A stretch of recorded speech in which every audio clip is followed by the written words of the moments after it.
Hey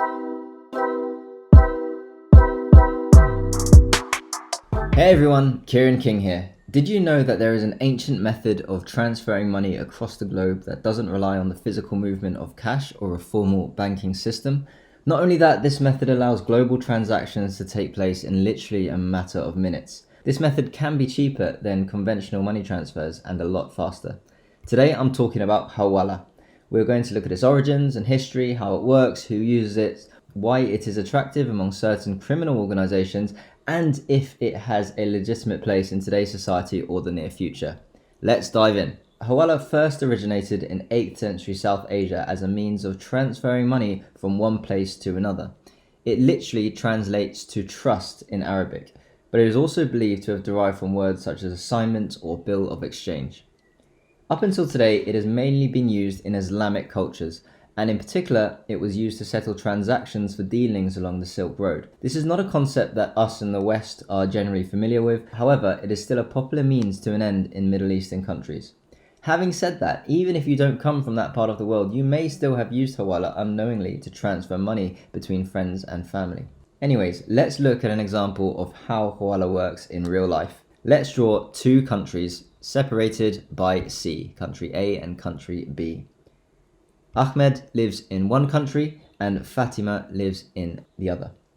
Ahmed wants to send $1,000 to Fatima. Now, he could go to his bank and request to transfer this money to Fatima, which may or may not incur some international fees, or perhaps some hefty currency exchange fees. He could also put this money in a physical letter and send it via international post to Fatima. Or maybe he could give it to a friend who happens to be traveling that way and ask them to deliver it for them. This obviously takes considerably longer to send than a bank transfer, but may incur less fees. In any case, there are a number of ways he can do this. Ahmed in the end, however, decides to send funds by Hawala. He approaches someone called a Hawalada, or a halawa broker in his own country. A Hawalada is part of a network of many other Hawaladas that exist across the world. Ahmed goes to Hawalada A and gives them $1,000. He also specifies a unique password to be used for the transaction. Let's say this password is ABCXYZ. To process the transaction, the Hawalada may take a fee of, let's say, 0.5%. So he'll pocket, $5. Ahmed then calls up Fatima and relays that password ABCXYZ to her.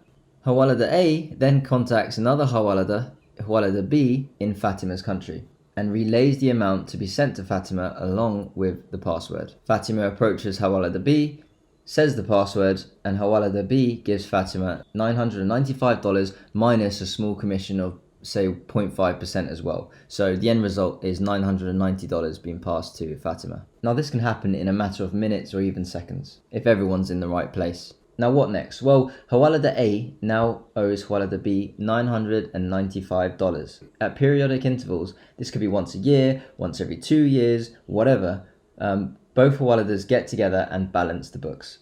And not only that, there could be thousands of these Hawaladas that get together to balance their books at the same time. In any case, these funds are settled all at once at a later date to the transaction. So who uses this? This is mainly a South Asian or Middle Eastern practice, so it's generally used by those in those particular cultures. A popular example might be someone from, say, Pakistan going to work in the USA and then sending money back to his family in Pakistan via Hawala. Now, Hawaladas generally do not do this as a full-time job. Typically, they do it as a side hustle to their full-time job as perhaps maybe a currency exchange agent or something like that.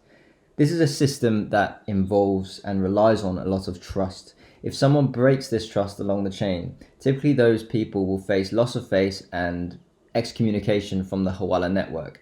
Now, half my family is actually from an Eastern culture, and I can totally vouch for this idea of upholding your honor and keeping your word, and it is taken very seriously.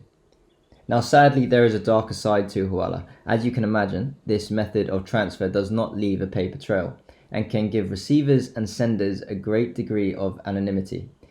That makes it highly attractive for criminal organizations to facilitate money laundering and criminal activities.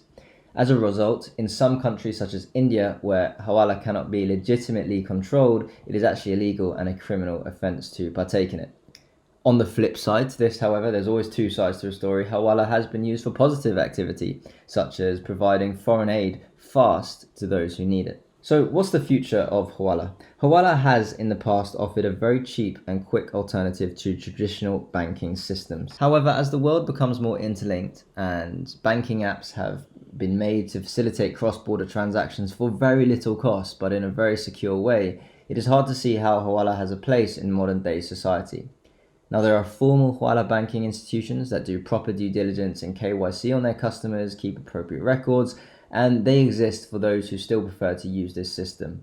However, the moment you institutionalize anything, in my view, it generally will not be able to offer the same attractive rates as it was in an informal structure. The whole attraction to this way of money transfer is that it falls outside of formality, and that's why people have used it for thousands of years. So that's my take on Hawala. What do you think? We'd be really keen to hear from anyone who has actually used it before and their experiences. Let me know in the comments. If you enjoyed this video, please subscribe to my channel for more. Take care, everyone. I'll see you all soon.